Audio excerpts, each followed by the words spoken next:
Welcome to the very important book of the week that you heard about last week. Here's our special reporter to tell us a little bit about it. This book is called The Night Before Christmas, and it's about a girl who wants her Christmas to be perfect, but everything goes wrong. It's horrible. Make sure to tune in this week. The night before Christmas, with too much to do, our tree wasn't up yet, and Mom had the flu. Our cookies were burned. There were presents to wrap. Mom sniffled, "What I need is a long winter's nap." But instead we drove miles to go get our tree. Last week there were millions. Now there were 3.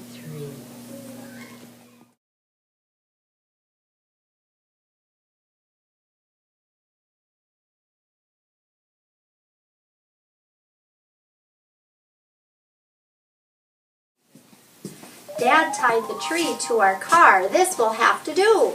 Mom nodded glumly and sneezed. Achoo! We dragged in our tree through the front door, but it dropped half its needles all over the floor.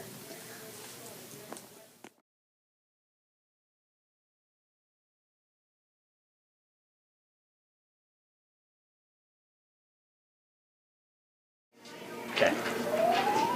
Ready? Yes. Just then, Patrick pointed to something quite shocking. Oh no! There were holes in everyone's stocking. Instead we hung socks by the chimney with care. I hoped that St. Nick would fill up my spare. Things will get better, I thought, as I crawled into bed. Maybe visions of sugar plums will dance in my head. Instead, I lay wondering, gazing up at the moon, what on earth is a sugar plum? Is it candy or a prune? Early the next morning, I woke up from a dream. "Be careful, Harold!" I heard my mom scream. Out on the lawn, there arose such a clatter, I sprang from my bed to see Dad on the ladder. He was stringing up lights on the rooftop and gutters, outlining the railings, the windows and shutters.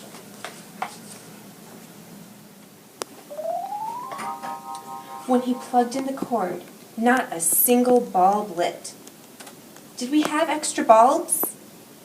Yes, but none of them fit. So off to the mall our family did drive. When Dad saw the crowds, he gasped, "Sakes alive!" We searched every store with all the lights were sold out. But I found something for Grandpa, Silly Gilly the Trout. Finally all done with our last minute shopping, we flew past the food court without even stopping. Yeah, but I went to see Santa, Patrick said with a whine. We pushed through the crowd. Wow, what a line.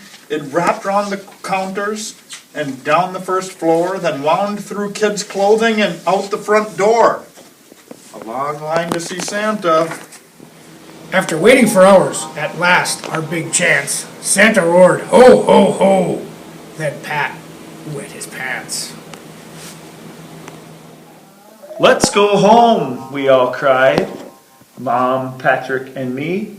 Even jolly old Dad sighed and said, "I agree." So on the way home, we sang the Jingle Bell song. All the while I was thinking, nothing else could go wrong, when what to our wondering eyes should appear but a gigantic mess, that much was clear. The tree was knocked over, my snow globe was shattered, ornaments were broken, tinsel was scattered. "Bad kitty!" I shouted.